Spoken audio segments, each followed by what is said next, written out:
your Zoom nickname to section/year. Level underscore full name. Number two, open your camera at all times for a more interactive and engaging interaction. Number three, please make use of the Zoom background to be provided by the tech committee in the chat box. Number four, please make sure your mics are muted and only open when you're called. Number five, be active in the program and have fun. So, with that out of the way, once again, let us introduce ourselves. My name is Lance Aaron El Sapaupan. I studied at Ateneo Aug University, first year BSDIA. Okay, and hi everyone. I am Julian Mendoza. I'm a fourth year BSDAA student, and we will be your host for today. The next slide, please.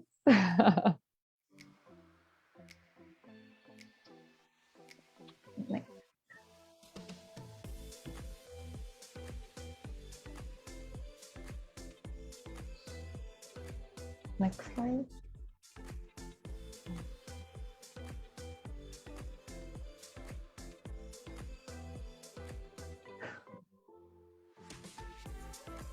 Okay, so yeah, before we get into our speaker for this afternoon, a quick recap of this morning. We had our first animation talk given by Sir Nelson Caligua Jr. He gave us a sneak peek into the 2D production scene. That's right. It was really interesting and mind-opening when you mentioned creating original works for our own, even after you graduate. That's some really inspiring stuff, considering, he's in the industry, he knows a lot of stuff. So therefore, hearing that from him give us, it humbles us down. It gives us peace of mind and all that. So yeah, really thankful for Sir for that.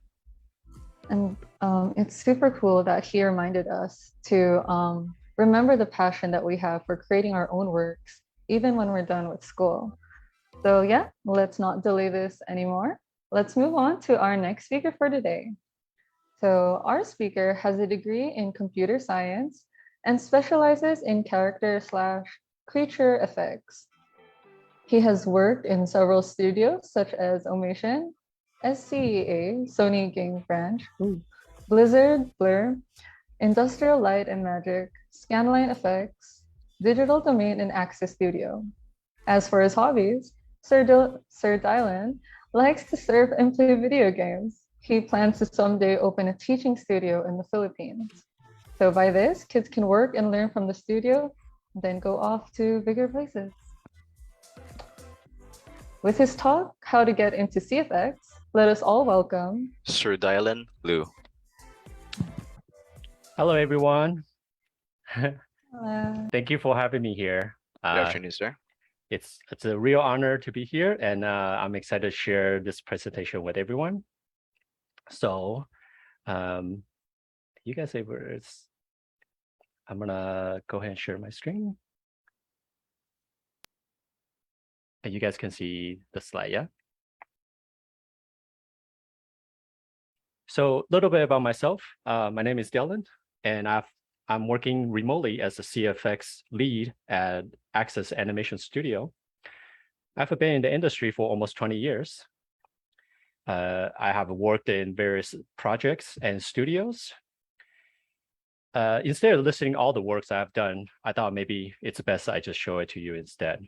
So here we are.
All right. So the recent project we just finished up in the Axis Animation Studio is called Magic the Gathering, Dominaria United. Let's check out the teaser here.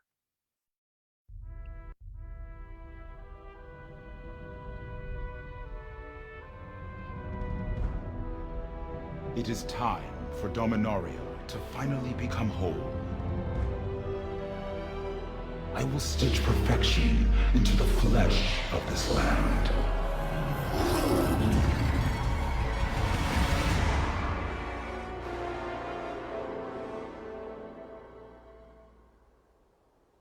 Okay, so that's Ajani, one of our main characters. In CFX, we simulate about 13 objects in the teaser. And just for fun, I think we'll watch it again and I'll let you guys kind of count them in your head. And then later on, I'll reveal what are all the objects that we simulated. Ready?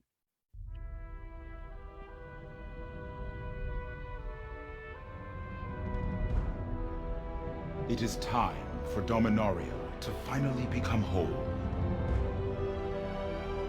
I will stitch perfection into the flesh of this land.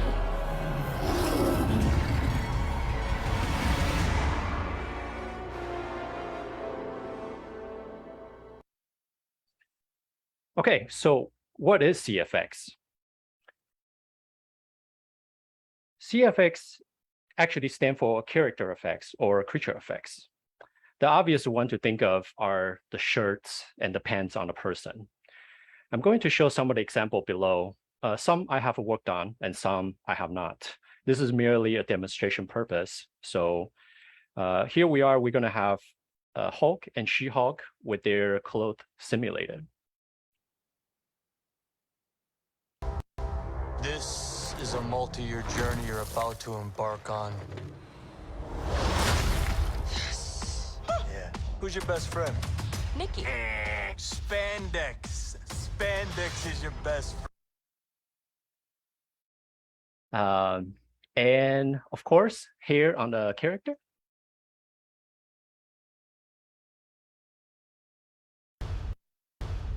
That was the worst pep talk ever. Not sure if you guys able to see that it was a little bit laggy. I'll just play it again. That was the worst pep talk ever. So all the Aquaman underwater sequence were simulated. What they did was they tied Jason Momoa's hair into a bun and then moving around on a gimbal around the waist. We then kind of go in and replace the hair with CG. Some of more iconic simulation are capes for Batman and Superman. In Justice League, all the capes were simulated, for example here.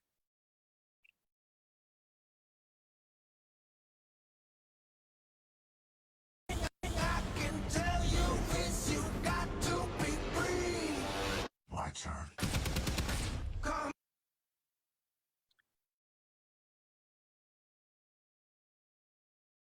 So rumor says Mr. Ben Affleck didn't want to wear his cape because it affected his acting performance.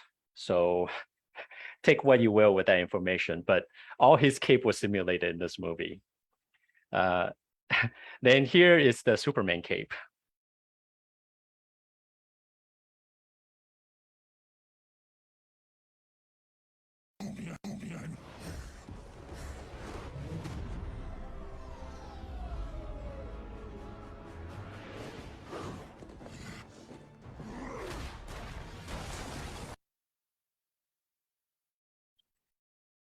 Notice how the two capes have their own characters. Superman's cape is always floaty and magical, where Batman's cape is heavy and sometimes it can open up like the iconic Batwing shape. As the visual effects evolved, CFX started to take on more tasks. In this opening fight scene for Aquaman, the curtains, pillows, and blankets were simulated. And actually, we even simulate the little holes on the soldier's backpack. So let's check it out.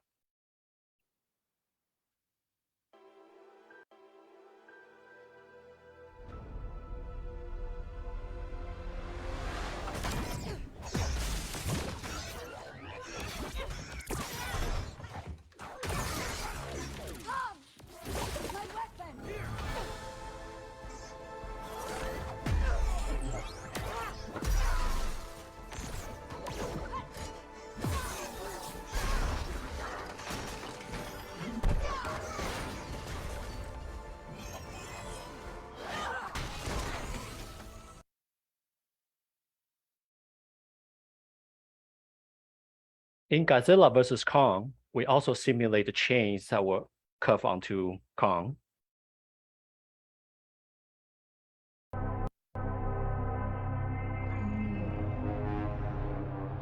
We need Kong. The world needs him. To stop what's coming. And this child.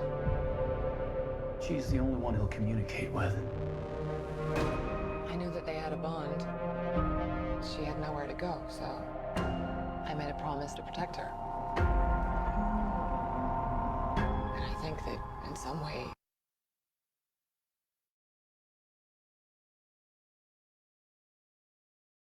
And of course, you make a combination of different elements together.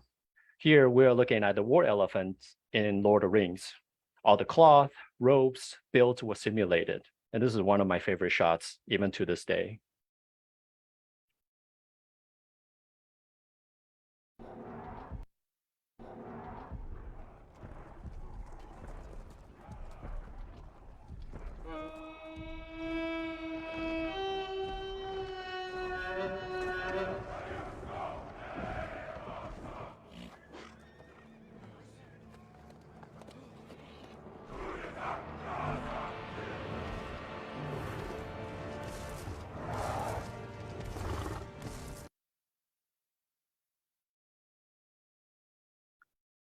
As you level up your CFX skills, you will ultimately simulate muscles.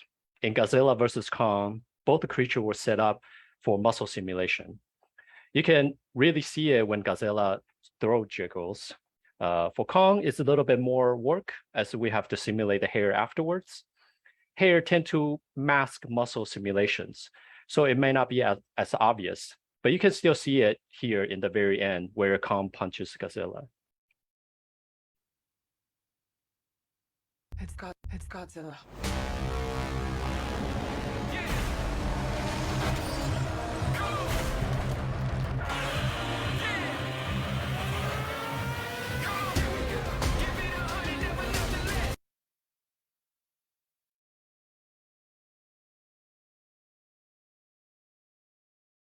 Next one up will be the feathers. In Space Jam 2, we had to simulate the feathers for the brow. And in this shot, someone had to simulate where the hand touches the feather, which made it even more complicated. Anytime when there is a contact with cloth, hair, or feathers, it makes the simulation complicated. Because in the virtual world, computer doesn't know how objects should collide unless you tell it to. Hey, yo, Brow, I think it's time for your eyebrows to break up with each other. They ugly. Let it go. What do you mean? What's wrong with him? We'll show him who's boss.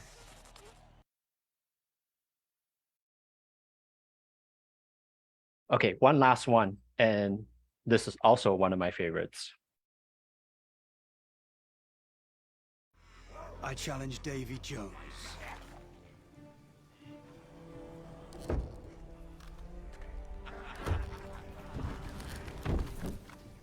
I accept that it's done.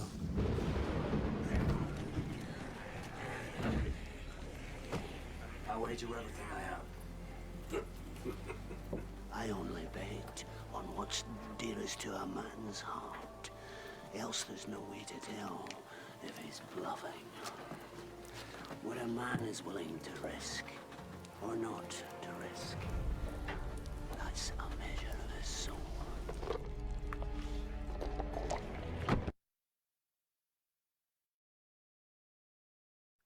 In short, Davy Jones' tentacle were animated, then driven by their own custom deformer, so it wiggled, and finally simulated in CFX to give that soft, fleshy, dynamic look. It was done so well that you can't really tell which part is which. There were so many layers of movie magic for this character. It's just amazing. But as you can see, creature effects is everywhere in the movies. You just don't know it. Okay, so I think I overwhelmed you guys enough. Let's talk about what you can do to start learning about CFX. For CFX, the current industry standard softwares is Maya and Houdini. Both the software will do the job just fine, but I do recommend start with Maya first. mainly because I think most studio are still using Maya, and it's a more well-rounded package. To start, I will practice simulate items I've mentioned above: the curtains, the flags, shirts, pants, tablecloth, or towels. These are the easier ones. And once you're comfortable with those, you can move on to stuff like the dresses, robes, chains, layers of clothing, such as pants, shirts, jacket, with scarves, all on one character. And don't forget to add some wind for complexity, because leather jacket will not look the same as a scarf, right?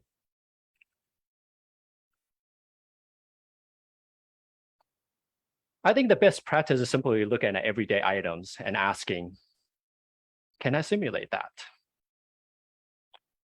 Or how can I match that look with simulation? What's the difference between simulating chains and ropes? What's the difference between cotton and leather? Or even watch movie and ask, how did they do that? Let's move on to the skill that you may need to be a CFX artist. In this diagram, it shows what skill are involved in for CFX. I know it seems a lot, but let me break it down for you. Modeling. How does modeling contribute to CFX? Well, during the cloth setup, we often need to make custom sim mesh because oftentimes the mesh that comes from modeling for movies are so dense and double-sided. Of course, they need to do that because the real world, everything has thickness and they need those polygons to show off the fine wrinkles. In the computer world, we also need double-sided mesh to see the texture on both sides. So don't get me wrong, they look great, but if we were to simulate them as is, it's going to take forever.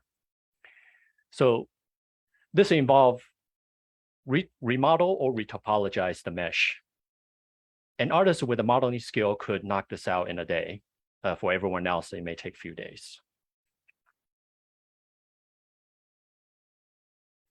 Once we get into shots, often we get notes that director wants certain shapes on the cloth or more wrinkles on the pants. These notes could be addressed quickly by someone that knows how to model well. Let's move to rigging.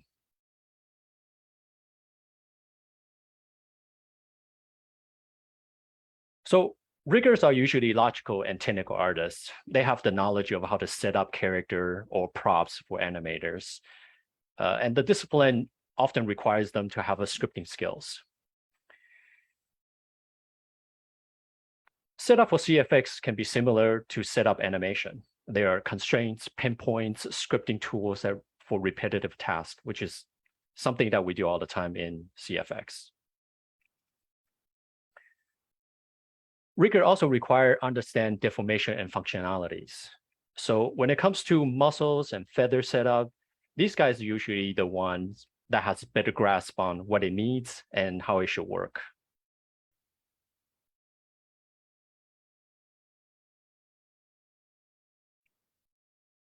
Animation. Well, for everyday people that don't work in the VFX, like my mom, everything is animation to them. In some way, that's correct.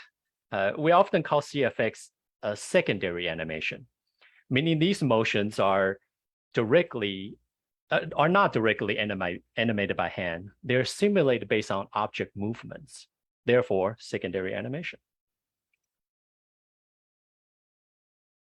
So for animators, they have the advantage of seeing the motion correctly. They are very good with their timings. Is the cloth too heavy? Does it need to fall 2 frames faster? These are the questions in their head that they are super valuable to the team when it comes to working shots.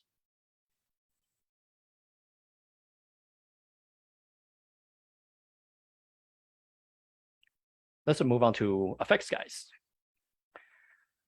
Effects might be the closest discipline to CFX, mainly because their job is so similar, which is to simulate. You change some parameter, then you click simulate. I mean, obviously it's more than that, but for those who see it from the outside, that's what it looks like. Back in the day, before there were CFX departments, effects guys are the one that did all the work. So if you're lucky, you may find one of these rare dinosaurs in the studio someday. These guys are legendary. If you find one, try your best to learn from them. But honestly, the process of setting up the asset or scene and control how you want the simulation to go, it's all very similar between both FX and CFX.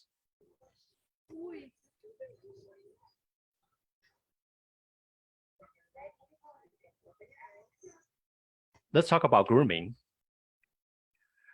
Grooming artists are a special breed. Without them, we won't have any digital hair, fur on the character or creatures. Depending on the studio, grooming artists may or may not fall under CFX, but sometimes they do join CFX due to lack of work in grooming, or they simply want to learn how their hair or fur would move in motion. Groomer that also do CFX are one of the best because they work with their hair and fur day in and day out. They know the hair should look even when it's in motion. For example, if someone have a curly hair that goes underwater, their hair may change shape, but should still retain some curliness. It should never be straight, right? And this type of detail we should be thinking about when we're working on simulations. Like modeling, groomers can create custom groom for the shot-by-shot basis. Let's say we have a character who jumps in midair and the shot goes into slow motion. Sometimes the director may want the hair look a certain way during the slow motion. This type of task is generally easier for groomer to achieve.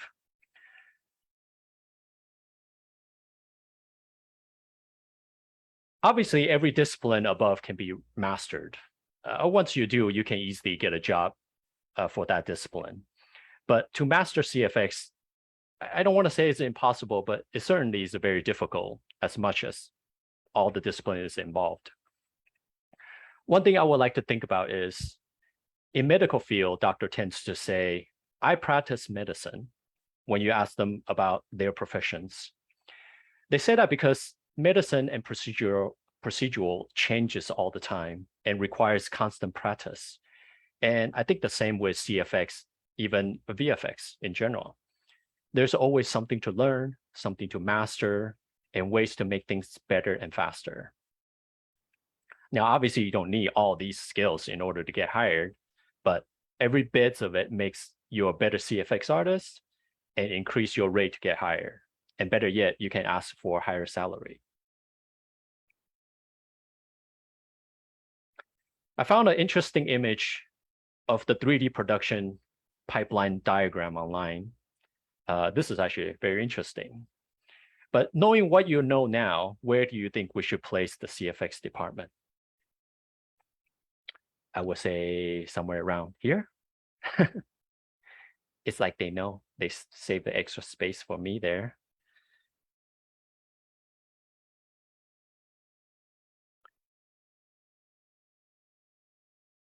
At this point, you might be saying, okay, how do I really get into CFX? As in, how do I get the job in the industry?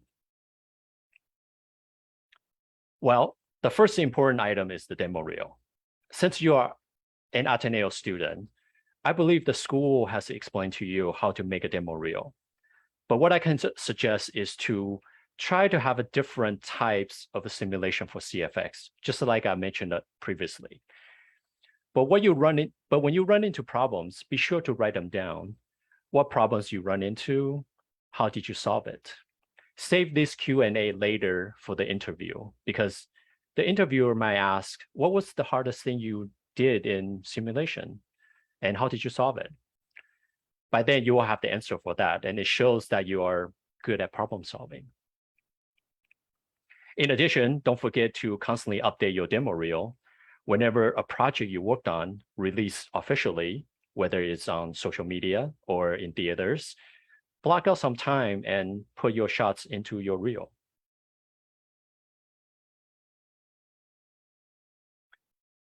Next one is to decide how far you're willing to move. Not every city has VFX studios, so You must decide how far you are willing to move. Even though lots of studio have adopted the working from home system, they still require you at least to be in the same country. So let's say Pixar is located in California and they are allowed to work from home. You may be able to work from, say, New York City, but certainly not from the Philippines. It's simply just too far. Of course, if you aren't sure, it's okay to ask the HR person. There's nothing wrong with asking these type of questions. And if you're lucky, the company may offer you the job and offer you moving expenses. And sometimes this doesn't always cover the whole travel costs, but at least something is better than nothing.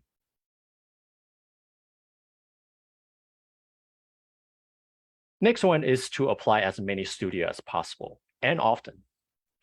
Just because a studio doesn't want you now, it doesn't mean they don't want you 2-3 months from now. Depending on the projects, a VFX project like movies run from 3 to 6 months, where animated film may run from 6 to 12 months. But don't forget, the artists comes and go all the time for various reasons, and projects start and ends on different dates. So potentially every month there is opportunity everywhere. My recommendation is to apply as soon as you're ready. And if you are already working somewhere, start applying 3 to 4 weeks before your contract ends. Don't have to wait for the announcement of a certain company saying, we are hiring now, because by then you may have to compete with other artists to get the job, which may lower your chance to getting hired significantly. If you get rejected from a studio, you can politely ask, it's okay for me to check in with you in a few months to see if the position is still available. They will either say yes, or tell you to check back in another time, or they simply tell you to get more experience on certain subject before you applied again. Whatever they end up telling you, just politely say thank you and move on. Don't get offended by it. Chances are the HR person may not be there the next time you apply. And don't be shy to reach out HR on LinkedIn. As far as I know, LinkedIn has become the main platform for studios looking for talents. Some studios have different branches. For example, NPC have branches in both Canada and Australia. If you get rejected from Canada, don't hesitate to ask that you can apply to the Australia branch. Oftentimes, they don't really communicate with each other. So, take advantage of that. Interview. It's hard to know what to say in the interview when you have just graduated from school. What's important is your personality. As an employer, we already know that you are new to the industry and will have to be trained. So the best thing you can do is show that you have a good attitude, easy to work with, and willing to learn from anyone and improve constantly. This leads to a little story I'd like to share with you. As a gamer growing up, I always dreamed of working at Blizzard. I played their games. I loved it so much. So my number one dream was to work at Blizzard. Even it means I have to clean their CR, which I'm okay with. All I want was to be part of the company. So ever since I moved to the states of Georgia to California in 2002, I applied Blizzard several times. I applied as a game tester, game master, personal assistant, render wrangler, etc. All got rejected. So by the time of 2007, I was already giving up the idea of working at Blizzard. I thought, I need more experience. I need to study harder to gain more skills before I applied again. So one day while I was working, I got a phone call from the HR of Blizzard. And it felt like a scam call because I didn't apply Blizzard around that time. Then all they told me was someone recommended me and wonder if I'm interested in visiting the campus. So I thought, who recommended me and what position they recommended me for? Then I thought, well, they're probably gonna reject me again anyways. Because what I'm doing at the time was managing outsourcing assets, which I know for a fact Blizzard does not outsource their work. So really, there's nothing for me to offer. But I say yes to the campus because I heard they have a very nice campus, and I thought it would be nice. It would be fun to check it out and also say hi to my friends. So I went there the next day. They sent me out for an interview, which I expected. They asked me if I done any CFX. I said no. But I also told them that I'm willing to learn if they were training. And they say, yes, there will be some training that once I join. Then they asked me if I have done any rigging work because in Blizzard, they do both the rigging and CFX at the same time. So same thing, I say no. But again, I'm happy to learn and do the work if they ask me to. Finally, they asked me if I play video games. Then I say yes, but not recently because I've been working so hard and I've been busy. So I never feel like I have the time to play. And then when I go home, I just want to sleep and relax. So as you can tell, this interview did not go very well. After the interview, I had a lunch with my Blizzard friends. Then I went back to work the same day. Then a few hours later, I got a phone call from the HR lady again. I thought, oh, here we go. They are going to reject me for sure. But instead, she said, so the guys really like you. We would like to make you an offer. So, yeah, I was speechless. Why? How? It doesn't make any sense. Obviously, I accepted the job on the spot. I was in the parking lot and I said, yes, of course.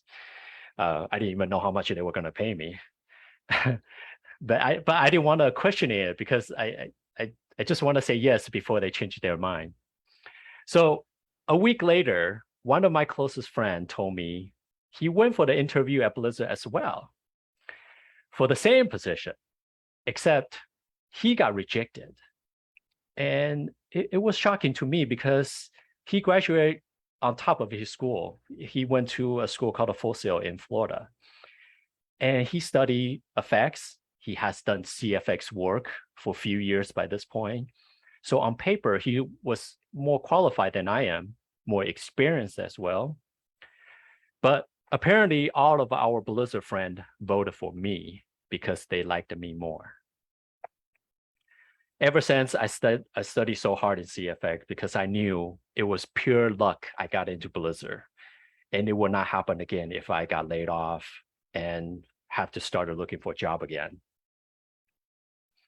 I want to share that story with you guys because you just don't know how important your connection can be. The classmate next to you may become your boss one day, or become the person who may have the power to decide whether or not you get the job. So the moral of the story is be nice to the people around you because you just never know.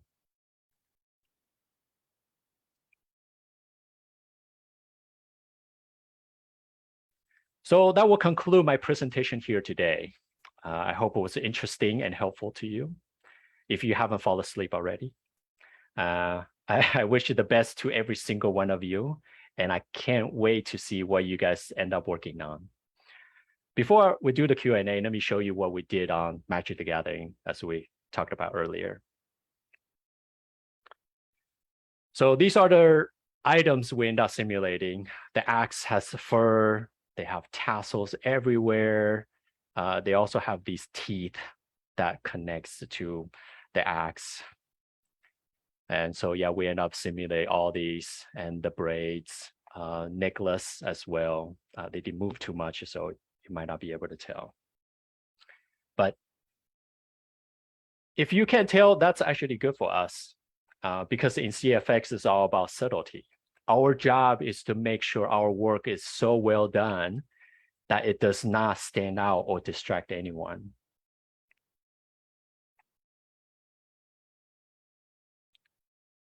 Okay, so we can do some Q&A. If there's no question, I have questions that we can go through. Okay, sure.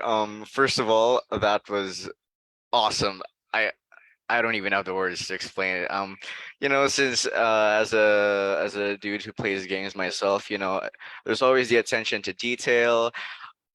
My jaw practically dropped when I saw the Arkham Origin snippet that you put in. You worked on that, sir? Yes, I did. Oh my God, dude. Okay. Okay. I don't want to get sidetracked, but yes, sir, that was very awesome. That was very cool. Yes, we'd all love to be in the industry and industry giants such as yourself, a true professional. Yes, thank you, sir. Okay, let's Thank you. let's get into the next segment, the Q&A. All right. All right. So, yeah, for our next segment, which is the open forum slash Q&A, we've got some questions prepared by organizers. And although we'd love to cater to like a bunch of questions, we are unfortunately on a time restriction. But if time permits, we'll definitely ask the questions you want the answers to. So feel free to chat away in our chat box. So with our first question, sir, what other stuff or related to animation can CFX be used? What other stuffs or related to animation CFX can be used? Well, everything animation animate, it's very helpful. Some studios, they animate the cape, some doesn't. And as I explained earlier, when we see Davy Jones' tentacles, they have to be animated as first pass just to get general motions and placement. Then simulation can go on top and layer it. Something that we can do sometime is actually blend how much animation we want and how much simulation we want. Let's say if animator animate the cape of Batman, we can actually blend certain frames to be, say, 80% of animation. Then we can dial back to simulation a later frame. So I think, like I said, animation is so crucial to CFX actually, and I think one way or the other, every CFX artist end up to learning how to animate here there. What you said, sir, was really interesting because you mentioned Batman. I remember this one instance where I think Arkham Asylum was just getting made, and someone had to make the individual frames of Batman's cape just to make it flow really well. And that takes a huge amount of time, and now it's an engine, now everybody uses it. I think that puts into perspective how important the work you do is. So next question. Now on to our second question. Do you have a personal workflow when you're beginning to work on new projects? Like, do you have your own workflow? Yes, I think throughout the years, I refined my workflow. Obviously, every studio works differently. They have different tools, different process, but I've been taking notes for the last 15, almost 20 years. So the notes kind of changes, obviously, and then I just keep updating them. If there was a better way to do it, then I will go in and then replace it. We started moving from Maya to Houdini. A lot of studio actually started moving to Houdini. So for me, I have to update my notes again because certain tools were actually better in Houdini, but certain tools still actually better in Maya. So you kind of have to decide which one it's that's good for you, or maybe you just want to stay in one software to keep it simple. I see. So a lot of we asked this specific question to other speakers as well, and I think a lot of you had the same answer where you took notes, you took references, and I think that's just the universal way that artists do their workflow. They get the references to build the foundation, and I think that's awesome that everybody has the same style. Mm-hmm. So now So our next question, what were some of the industry hurdles or difficulties that you didn't expect to experience? Oh, that's really good questions. Uh, well, when I when I left Blizzard, it was I think like stock market crashed at the time in US, and so people were kind of out of job. I was really worried that I left at the wrong time. So, it's really scary to working in one studio for so long, and then start looking for a new company again. Uh, you just never know. It's like, am I still good enough to try it out another studio? Just because I work at Blizzard doesn't mean I know everything, right? And so those were things like it was really scary, but you kind of just that's the kind of why I mentioned you just keep applying, you just kind of push it through. There's so many hurdles and difficulty, like in terms of getting jobs, in terms of working with people, in terms of adapting to the new software, new workflows. That's I guess in a positive way is it's always interesting in CFX, at least for me. I never feel bored being in this industry. I only get, you could be overwhelmed, but you never get bored. I think that's a positive way to look at it, considering you take these same hurdles and you turn them into challenges for yourself.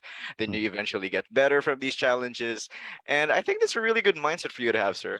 Yeah. Now we have our next question here. What are some of the pros and cons in your particular field? Uh, well, I think the pros, I guess you get to see, your work on the big screen. You get to see your name at the end of the credit. That's always something, you can be proud of, right? Some of the cons, I feel like, a lot of people just it's underappreciated because again, our work is to make sure that you don't notice our work. You have to guess whether that's real or not. If you don't know it, then it means we did our job. So it's not as glamorous as like animators. Animators tend to take all the glory, which is, I mean, animators great, but they definitely take most of the glories, and so is the effects Yes. guys. So yeah, there's some, but I think it's, you know, there are more and more of a CFX. I think it's really fun to kind of figure out how to do these things, how to do CG replacements, replacing the hair, replacing props, stuff like that. And if you go abroad, the pay is also pretty good to me. Mhm. I mean, it's interesting that you mentioned that, sir, because like I think there's a lot more pride when you see people when, for example, you see people review your work and they notice the little intricate details that they've never seen before. And I think there's some semblance of pride. They're like, I did that. Mhm. And I think that's really enjoyable for you guys, the CFX guys.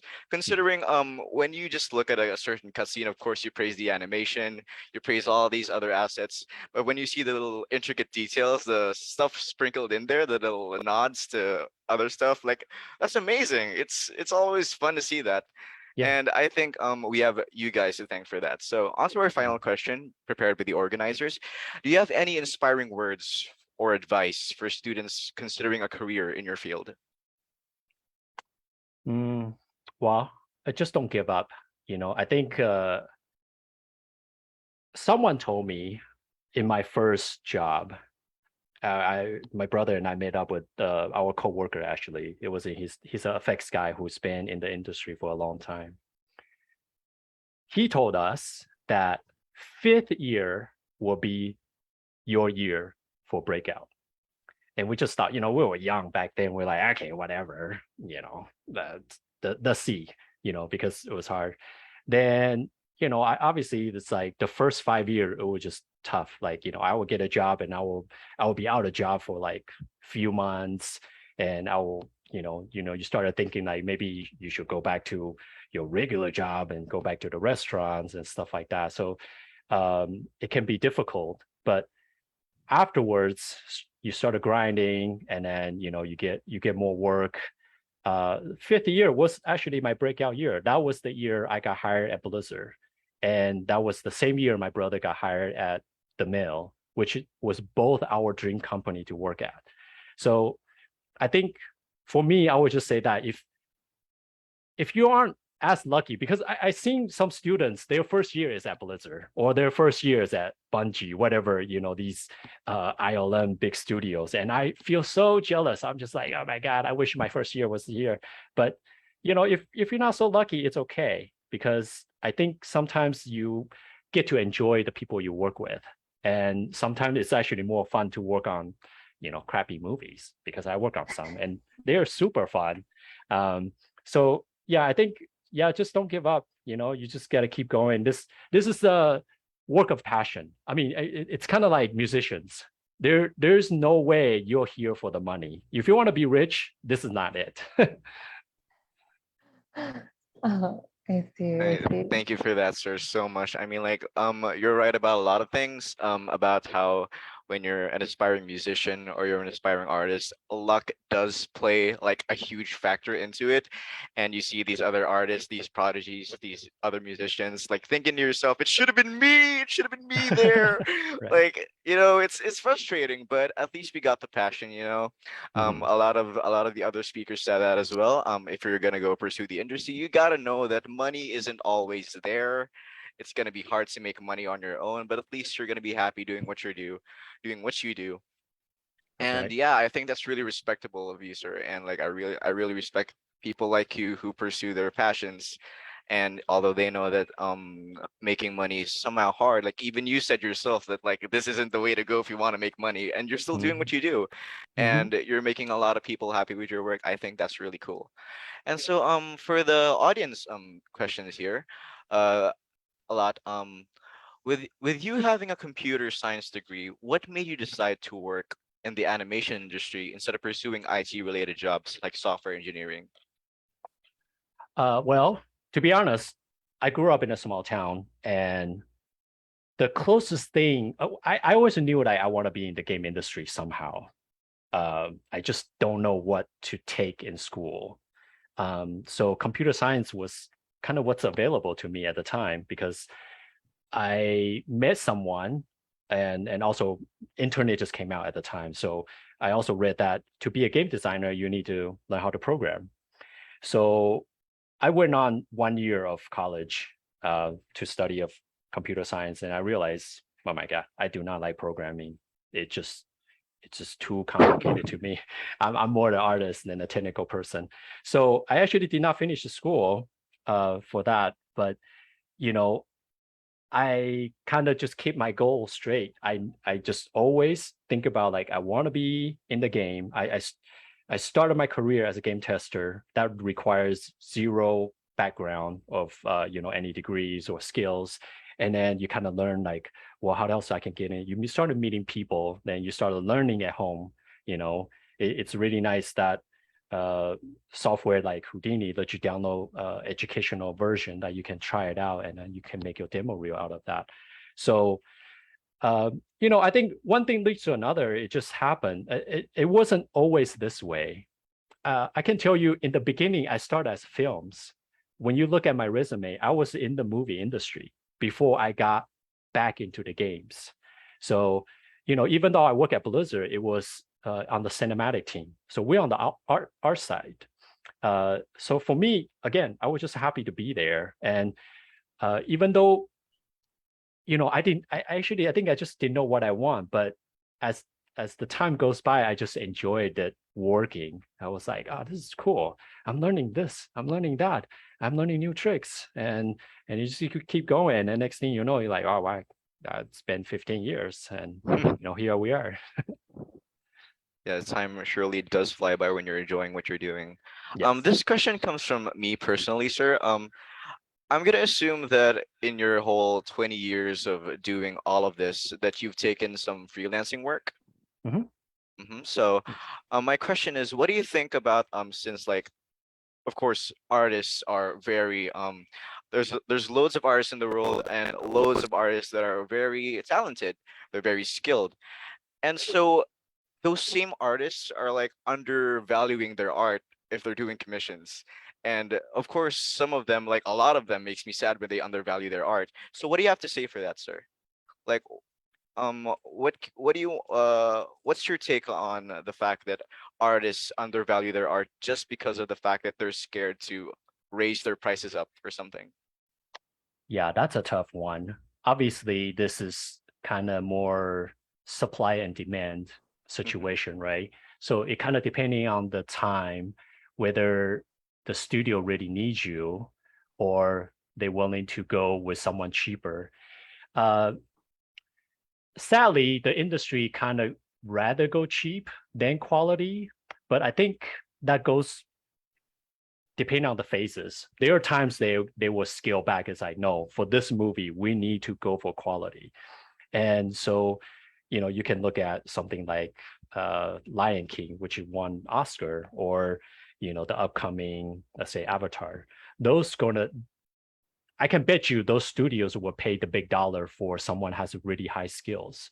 Now, the freelancer is I have a lot of respect for freelancer. I started become freelancer only last several years, but I always remember this one guy that my brother worked with, and he never stays in one studio. He just goes to this studio, work for a few months, and then he goes to another studio, work for a few months. He get paid lots of money, and I'm like, how? What? How? What does he do? So come to find out, he's very, very talented. So he's always in demand. He has the skills that no one else can do. And so therefore, he's able to raise the price. Now, I think a lot of times school doesn't really teach this, but negotiation skill is also something that needs to be learned. So even though you could be one of the best artists in the world, you don't have the negotiation skills, then the studio obviously they want to hire you as cheap as possible. In the end of the day, it's just business. So I do recommend people kind of learn about how to negotiate better for yourself, and then also you can kind of check out a website like Glassdoor. You can kind of know what everybody kind of getting paid, so you can place your salary a little bit better. Then lastly, just you apply a bunch of studio, right, and or a bunch of company and let them fight for you.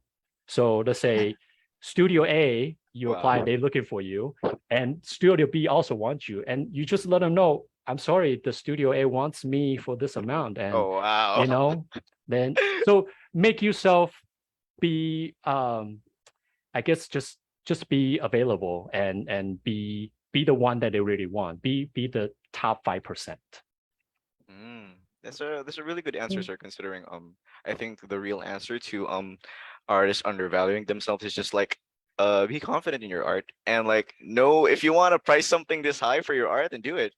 Mhm. And like what I like about what you said, sir, is the fact that a lot of artists are on demand. Like there is just some skill that like wow, like, again, it should have been me. That should have been Mhm. me there. But like yeah, and I think it's really awesome to hear your take on this, considering you did freelancing work as well. Mhm. So any other audiences? Like, come on, this is amazing. This guy has done a lot. Like, come on, guys. Come on, That's guys. Like, really keep the questions interesting. going. I can have one question if you I'll share one. Oh, Okay. okay, Okay. yeah, So sure. so I wrote down questions. This may be something that you guys might come up someday, which is should I be concerned if I only get 1 month contract? So Oh, what I would say is depending on how far you're moving into. If it's only from Naga City to Manila, then no, you don't have to worry about that. You just go, and if you work 1 month and somehow they don't like you, then you can come back home. But to fly to another country is very hard to get apartments just for 1 month. And because generally you need to pay the deposit, and then you have to reserve for something like 6 months to 1 year. So whether you stay or not, it's obviously going to be up to you. But um, I think that's like something someone's always should be looking for and think about. But as let me just see. Uh, but obviously you try to work hard once you get in, and you try to be part of the team, and then let them like you, and hopefully you will stay longer. But I would say like 3 to 6 months will be good. I have never got in a job and they did not like me, because I feel like the moment they get me in, I win already, because I know I'm going to work harder. I'm going to stay later. I'm going to beat out the guy next to me, so that's kind of mentality that I have. And so I never got let go after I got in the studio. It's always my choice to leave. Mm. Wait, so we have a pretty long question here, honestly, sir. Okay. This is a paragraph.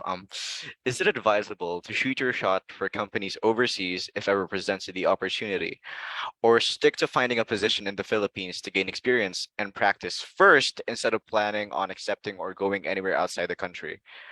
Basically, if an opportunity to work overseas presents itself, and if we should immediately take it or stay content. Oh, Um, I think so. For me, when the opportunity comes, you should take it. I Mm, mean, this is not just me saying that, but if you look at other successful entrepreneurs or famous people, they will always tell you just take that risk, because you just never know. It's not just about the opportunity working there and get the money. It's it's the experience that you get. It's the people that you're going to meet and all that stuff. So I don't think it's good idea. At least for me, I'm not the one to be content. I always feel annoyed if I'm not working or if I'm just staying in one studio. I always want to go to different studio to learn more and then see how their pipeline work and stuff like that. So like I know it's seems silly because I'm just causing myself trouble by finding new job, pick up everything and move to another city. But for me, I just feel like that knowledge and experience, like it's invaluable for me. So yeah, so that's kind of what I would recommend. okay. So right. thank Thank you, you sir. for that. Your Um, attitude about like these sort of things is like really inspiring. It's the like go-getter attitude, the risk taker, which mhm, um a lot of people don't actually do because we're afraid to go out of our comfort zones. yes. But the way that you're encouraging us is like very inspiring, because that is also what I aspire to do, to like jump from one place to another, not to be inconsistent, but to actually learn more and like gather up experiences that we can only do by broadening our horizons. So Right. yeah, thank you. Sure. I mean, Uh, like being okay, continue. uncomfortable, it's only temporary, right? Like Mhm, Mm. let's say I walk uh, 10 kilometer today and my legs are sore. The next time I walk, it won't be as sore. So it's just a matter of repetitive uh, repetition. And I feel like if you just think that in mind, um, it think all the uncomfortable things eventually will become comfortable. The trick is to find something else uncomfortable, which mhm. pretty easy. That is very easy. We have there's this person in the chat here. Not a question, but I really love that you'll get overwhelmed, but you'll never get bored line. So yeah, uh, another so very telling of the wisdom that you have, sir, of working for years in this industry. We have Exactly. anonymous question because this person doesn't wanna type it in no the problem. Zoom chat. What work from another video game or movie drove you to become a better CFX artist? So asking your roots, your references, what drove you to this point? What are the media you consumed that that drove you to be a better CFX artist, CFX artist overall? Yeah. Okay. I'm on the YouTube all the time. I'm afraid to know how many hours I'm on YouTube.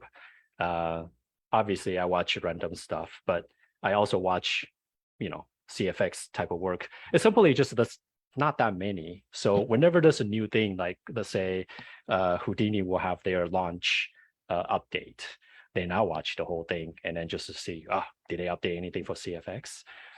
So, again, it's what I said earlier, right? Like practice of medicine, practice of CFX. It's all about constantly practice, and there's so many things to learn. Once you open one door, of something, you're like, oh, okay, I learned this. Then you realize there's many more other doors behind that door. And you're like, okay, let's just tackle that other one at a time. But it's never ending, right? Like when my brother and I started, we were playing Halo, we were playing Oh, Diablo. So it was like that was our top. And then in the movie, it was Jurassic Park. So you look at those movies or games and you were just like, my God, I want to do that. I have to do that, right? And so that's the inspiration for me, obviously. And when we do work, we feel the same. It's like we should do something amazing so people can, try to join our company and then do amazing work or make it even better. Who knows, right? So, yeah, for me, I think that's kind of the inspiration. You just go everywhere. I mean, internet, I know can be toxic these days, but it's still amazing when it comes to information. People just willing to share their knowledge for free, and it's just incredible. that was a really nice answer, sir. Yes, we're all very, a lot of us here in AVFX or DIA, we're all we took a piece of media, we literally said we pointed to it. I want to do that too. And basically, yeah, and now we're here and now we want to follow your exact footsteps, sir. Oh, so Jules, there's another question in the chat, so why don't you read it this time? Oh yeah, sure. So this question says, what would be your advice to aspiring artists on why they chose this industry or career? Because some think that people don't get anything from choosing the arts industry, film, etc. So yeah. Sorry, you broke up in the beginning. Can you say that again? What would be your advice to aspiring artists to get questioned like by their family or relatives on why they choose this industry or career? Oh my. Yeah. When my brother and we moved to Florida, he was going to Full Sail, and my uncle actually tried to stop us. He thinks, he thinks that art is not place to make money, and so is my parents. My parents thought I was a loony, that I just want to play game for money. Then, if eventually it happened when I got into Blizzard, my dad loves the stock market. So he saw there was a stock ticker for Activision Blizzard. And he was like, your company is so big. And I was like, yeah, I know. That's why I want to be here. This was my dream. I think, this is the thing with the passion. I think you really, really got to shoot for it. I'm not saying just, dive in, have no plan B. Obviously, I have to go in and out of, working in the industry and then not working in the industry so I can pay the bills. So you definitely need to do what you got to do to get there. But sometimes it's like 2 step forward, 1 step back. And you just got to realize it's just a stepping stone. It's a journey that you're going to take. Because honestly, I can tell you, when I got to Blizzard, I was only 25. And when you think about that, like, it was my number one dream in my life. My other dream was to have a Porsche. So I feel like Okay. I don't know what else to do. I don't have goals in my life anymore. So I was for I think a year or two, I was really contemplating of like, how should I move on with my life? And it was only I realized I need to go out to try different things and learn more, and maybe do movies. And that's kind of when my passion kind of rejuvenated and keep moving forward. I think it's really telling, Rinser, the fact that time times have like changed so much to the point that even some of our parents, like my parents were like, when I told them that I wanted to take this course, like I'm going DIA, I'm going to game development, and they were like, oh wow, doesn't that make a lot of money? You wouldn't hear that from 10 years ago or something. Like, you're going to game dev, we're gonna disown you. Like, it's crazy to me that streamers make so much money by playing games, doing Oh yeah. content and all of this stuff. And and the gaming industry is so big now, and like content creation is like popping off. Like it's crazy to me that all of these are popular now. And yeah. Oh, there's another question here. What are your thoughts or views on the recent trend of AI image generations being capable of imitating or creating other artists' work? And do you think these AI generators will replace artists? Oh, interesting. Wow, that's really, really nice question. Mm-hmm. I love the AI stuff. I think it's cool. However, I I still think artist talent, someone that can draw, understand perspective, is still something special and organic. I don't think it's fair to say like, oh, computer generated this image is already better. I just I just need to appreciate that just because it's to me, I I understand how computer works. So it's whatever the image is, it didn't take work. It didn't take years of practice, study, and references to get there. It just took everybody's reference and then make their own. So I went through our school during high school, um, and I studied Rembrandt, Michelangelo, Da Vinci. So forever till now, I don't care how good the AI is going to be. I don't think they will be as iconic as what those artists back in the day did.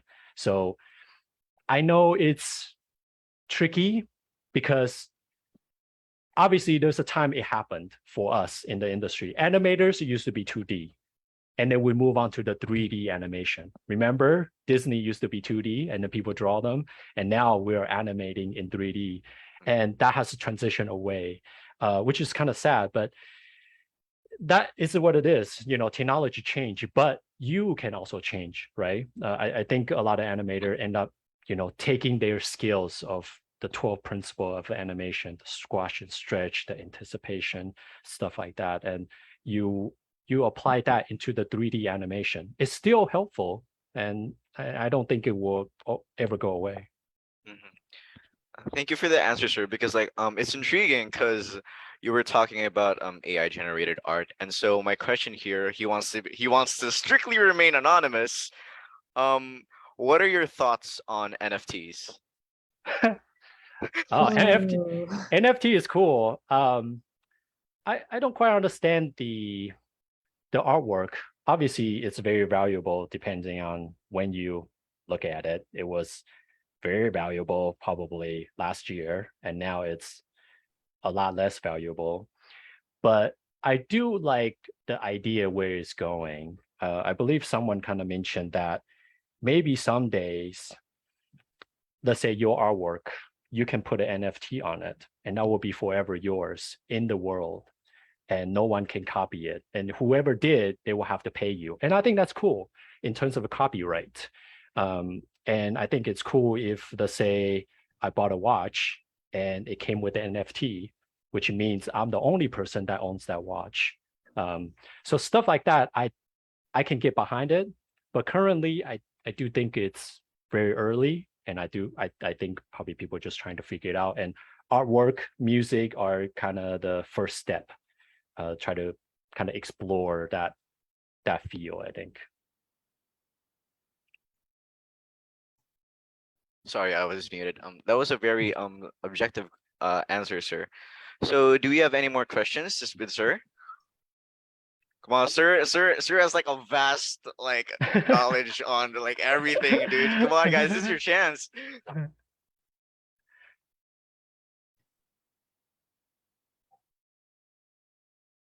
No one? Are you guys sure? Are we very Oh, sure? Oh, there's a question. There's a question. okay, you do, Jules. Okay. So this is from Mike. Mike, yeah, okay. What can you say about the current situation of the VFX industry, especially for VFX artists who are working on high-profile IPs? Like many people have commented that the visual effects in today's big blockbuster movies aren't as good as they used to be. Oh, I guess it's kind of true. And I guess it just depends. I I somewhat agree. I think the quality has gone down a little bit, mainly due to how much work we started having.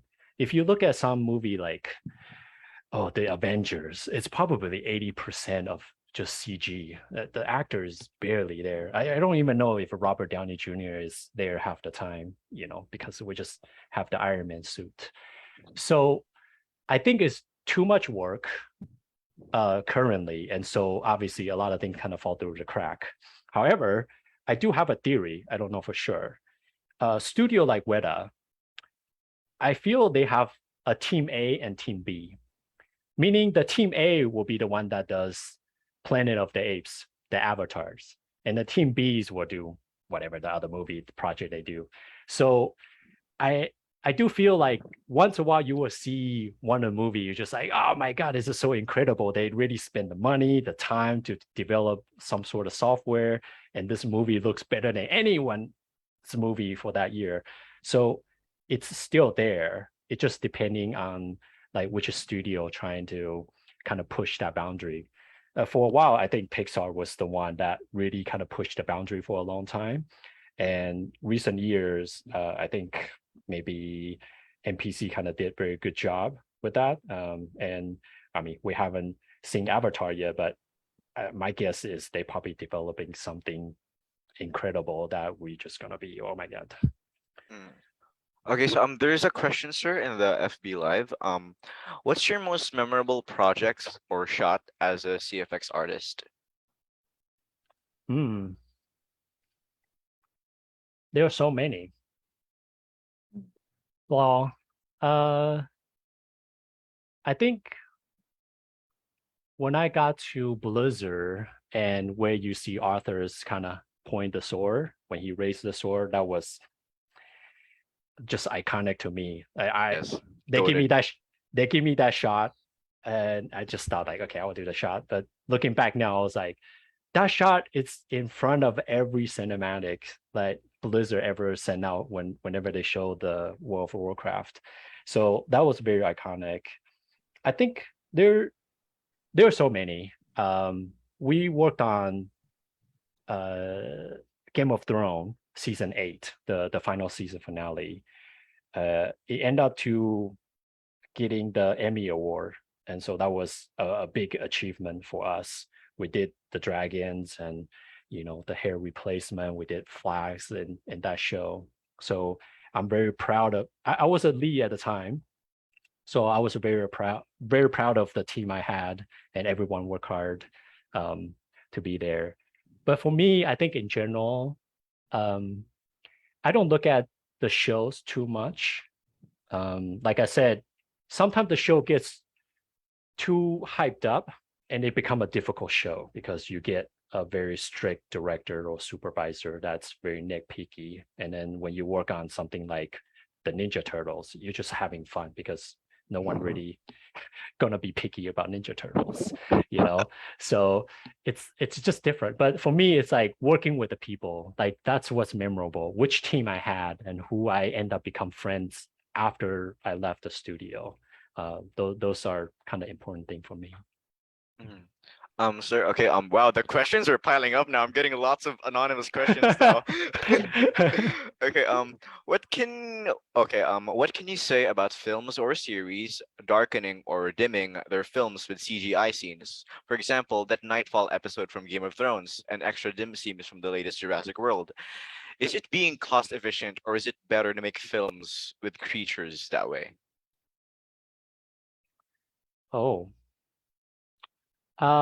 well, with Jurassic Park, I think it's well they kind of have to make a creature in 3D. We are not. I don't think we're gonna go back with the practical anymore. Well, at least for most part of it, Mhm. it is. Well, I think A, it is probably cheaper, and B, I think people who used to do practical are a lot older now. They probably in their 70s or 80s. So I don't really expect that feel coming back. In terms of a dimming, you talking about like darken the screen. I guess that's just a style of the directors. sometimes we do darken certain area of the shot to hide blemishes, meaning like, oh, if there's intersections or there's a coffee mugs somewhere there and then they want to hide it, you would darken that area. So it can be different reasons. So it just depends. Mhm. So we have another anonymous question here, sir. Can you I'm sorry. Can you ask what his opinion is about blending 2D and 3D animation, like Arcane and Spider-Verse? So these Oh, films are these series are very, critically acclaimed. mhm. Spider-Verse goated at this point, Arcane goated at this point. Come on. So Oh what are yeah. your opinions on these, sir, of blending 2D and 3D and how it's came to explode in the industry? It's like the standard now. I think it's great. I mean, I Mm, still love 2D animations. I used to watch Legend of Korra or Avatar. mm, The animation in there was just incredible. And yeah, I couldn't tell any part it was 3D at all. I just thought everything was 2D.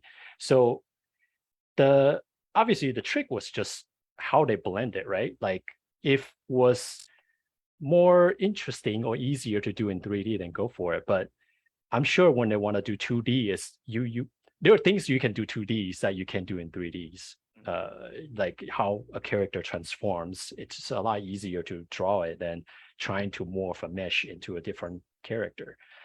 Um, so I do think that it's great that they bring that back. Arcane, my brother is actually he works at Riot, so Oh wow. I look at that and I was like, oh yeah, Oh you guys do wow. really good stuff there. So it's definitely very cool. Mhm. You mentioned, sir, that again, this is coming from me. You mentioned, sir, that you like the combination between 2D and 3D. So what's interesting to me is that a lot of people don't actually like the mesh of 2D and 3D when it's not its actual style, but when it's two different entities. For example, a lot of people hated it when Attack on Titan switched to different studios Mm. and it wasn't 2D animated Titans anymore. It was 3D animated, and there was so much backlash because it was 3D now.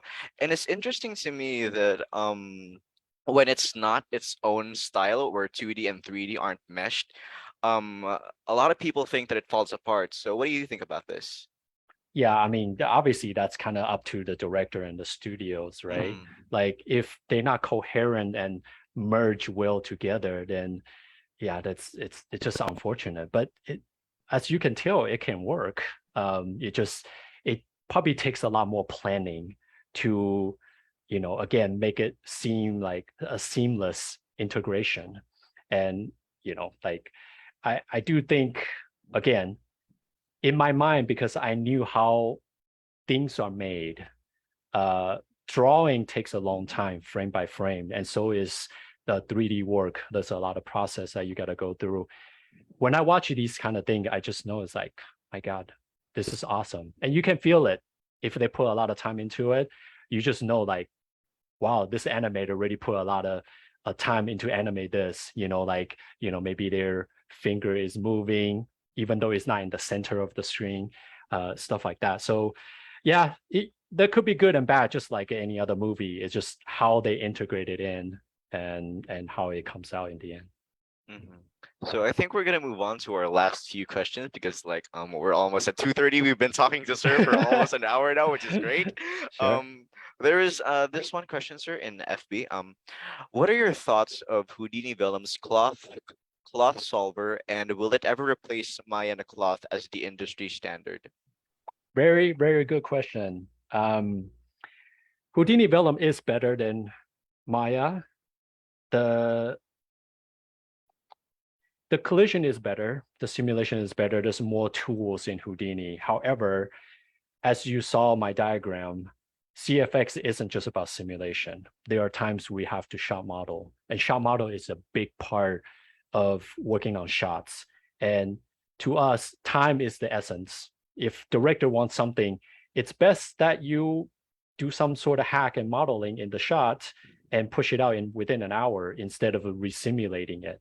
You could do a little bit of shot modeling in Houdini, but Maya is just more complete. They literally integrate some of the Mudbox tools, brushes that's inside of Maya. And that's kind of what I say is Maya is more complete. It may not be a better solver, but at least you can get to A to Z completely. Where Houdini is, well, you kind of get to A to Y, then you kind of got to come back to Maya. Mhm. Okay. Oh, sir, you have loads of fans in the chat, sir. They love you, sir. Woo! Yeah. Thank you. You have loads of fans, sir. Like it really goes to show. It really goes to show how like you love your work, and it shows. And that's awesome, sir. You the you the best, sir. Yeah, you the best. Thank you so much, guys. So I think that was the last question because like yeah, we've been talking for almost two. You have sir, you have cemented yourself as an icon in 2 hours maybe. Like you've been I think everybody's hero in every single one of these people's chats for like the past hour. So I think that's amazing, sir. Oh, thank So you, thank you. yeah, so thank you, sir. There's one last thing I want to show. Maybe I can um, show it to you guys. And maybe I'll give you guys the slide, but these are kind of some of the useful websites that you guys can kind of go through. The ArtStation has a lot of models that you guys can download for free. Maximo is where you can kind of put animation. You can choose animation and download them, and then you can just set it up and then do some CFX work yourself. And I have the Discord channel that you guys can join if you have any questions. I have a YouTube channel if you want to check it out. They're probably a little bit complex, but if you want to challenge or have hard time falling asleep, go to my YouTube channel. All right, thank you for those sites Okay, and guys, for he plugged the everything. Discord. Oh, I'm sorry, Jules, for interrupting you. Okay, continue. Go ahead. No, you just plugged the Discord. Come on, No, guys. no, Yeah. no, no. But yeah, he did plug the Discord. As somebody who has been living on Discord, it's gonna be Yes, me. yes, yes. This is our So, time. This is our moment. Okay, continue. so yeah, thank you, Sir Dylan, for the super interesting and valuable talk. We have only talked with you for what about 1 or 2 hours, but your personality and mindset like really shine through. It's kind of obvious why you get hired so quickly because this is Yes, it. you're a Thanks. professional. Thanks, guys. Thank you so much. Okay, so for that, sir, for your time and effort today, may we have the honor of presenting to you your certificate of appreciation. Woo! Right. Yes. Yeah. Woo! So let me read it. The certificate of appreciation is hereby given to Sir Dylan Liu for imparting his valuable knowledge for this webinar at the Afrikaan 2022, entitled How to Get into CFX, given this 25th of August 2022. Signed by Sir Lawrence Fakulan, the DACA chairperson, Sir Joshua Martinez of College of Computer Studies, Navreen Ann Romero Camacho, the chairperson of 2D AVFX department, Sir Patrick Mulaer, digital moderator, and Sir Ryan Quatrona, the Likha moderator. Okay. All right. So may we also request our speaker to smile for the photo op and for the audience to turn on your cameras so we can take a picture with Sir Dylan. All right. So yeah, let's give them time to prepare. Like if you're gonna turn your cameras, like freshen up. Is our tech team ready to take the photo also? Just give Go us for it. the go signal. This is probably as good as it gets. All right. Tech team, are you out there? Open those cameras, guys. All Yes, right. wait lang. I'm going to prepare. Okay. All right. So our tech team is just preparing, so you guys still have time for last minute brush ups or powder, I guess, if you're into that. But yeah. Okay. Just let us know when you're gonna take the picture na lang. Okay. Sige. No pressure to our tech team. No pressure, no pressure. Sige. I'll start now. Wait. Okay. 1, 2, Okay. 3. Okay.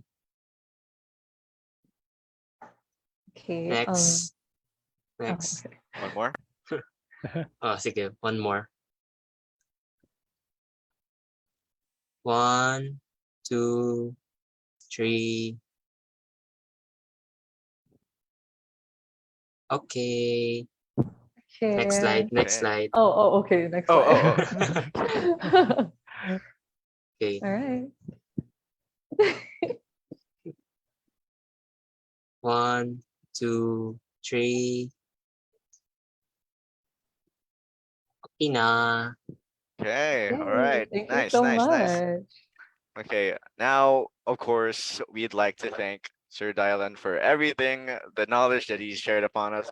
I think I've said everything that I wanted to say to you, sir, considering that you shared your insights. We had so much chats. We have back and forths in the Q&A. We just want to let you know that you are a great inspiration to us as artists. Maybe a lot of us might not be in the same field as you. Maybe a lot of us will like go to different tracks or different courses in the future, but at least you showed us how if you love something, if you love what you do, you'll eventually get to it with enough patience, with enough passion. And look where you are now. You're enjoying what you're doing. You're speaking to a bunch of art kids who really really like you, sir. Like, look at the chat, sir. They're crazy. It's on And fire. it's on fire, sir, for real. Like, sir, yeah, so you've been awesome, sir, and yeah, thank you so much for the wisdom that you've imparted on us. Stay cool, and yeah, that's Thank you, about it for me. everyone. Thank you. Thank you so much for having me. Mhm. Thank you. Okay. Okay, so yeah, we also have the evaluation form. So once again, we'd like to remind everyone to answer this evaluation form and leave your feedback regarding this webinar. To record your responses, copy the link that is provided. Also, please check the chat box or comment section as the link to be filled out has been sent. And of course, I gotta rep the YouTube. Please don't forget to like, subscribe, and push that notification bell if you want to see more entries and submissions of the AUFX and DACA students. If you want a specific entry to be awarded as the Viewer's Choice Award, then visit our channel, Digital Arts and Computer Animation, and smash that like button. All right. Yeah. You always catch me off guard with the energy with that. But yes, please do smash that like button. And you guys know what's coming next. It is our awarding ceremony. Yes, But before sir. we get into that, we'll be having a 30-minute 30-minute break. break. So we will be back at 3:15. If that wasn't exactly 30 minutes, don't blame me. I'm not good at math. Just 3:15. Okay? just be back at 3, guys. Yeah. There's something to promote, I think. Sir, Sir Dylan, do you have anything to promote? Any Oh, no. projects that are coming up No. soon? No. Okay. Are you sure? Are you Yeah, sure? no. Okay. Wow, you guys will see them later. It's okay. Oh, wow. Okay. We'll look forward to All right. it. Okay. Thank you guys so much. Promote. Huh? Sorry, sir. No. It's all good. Well, thank you guys so much. Thank you for having me. It was really fun. Sir, we're glad to have you, sir. Thank you so much for your time. Take care. Bye-bye. Bye, sir. People promote kasi Sir Pat. Oh, ba yan, sir? Basta kayo ng GC. Oh. Tapos paki-raid yung sa GC akin.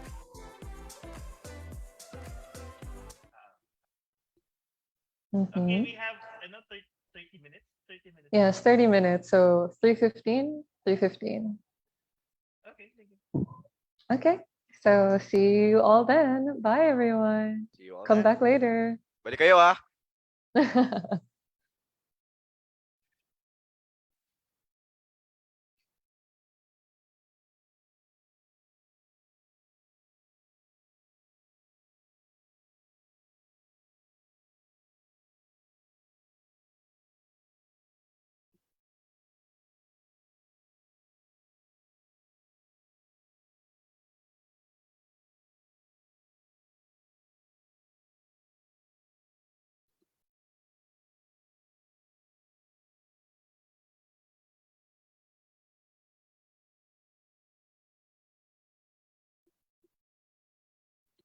I think kailangan natin mag-practice for the awarding. Medyo mahaba-haba ang mga bagay-bagay. Yes, sir. I'm just waiting for the completed PowerPoint so that we can see the actual flow before we practice it.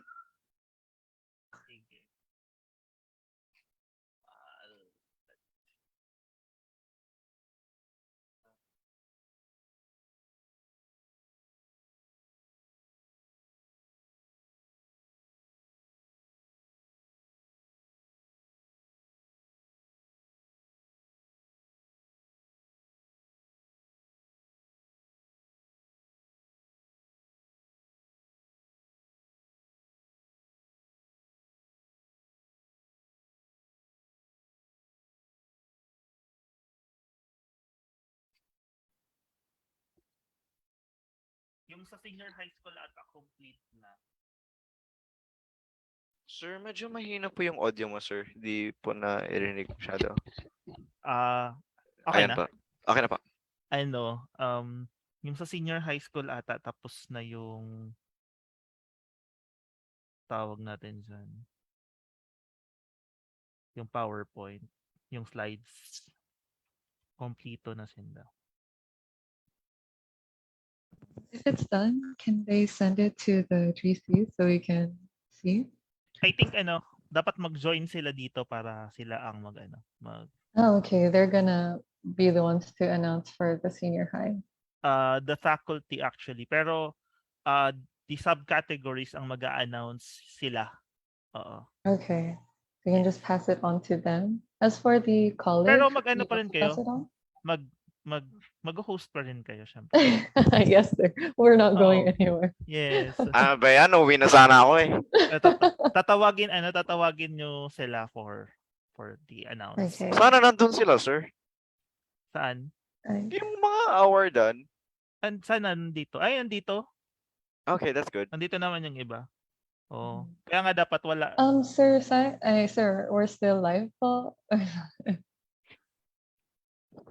We're still live streaming.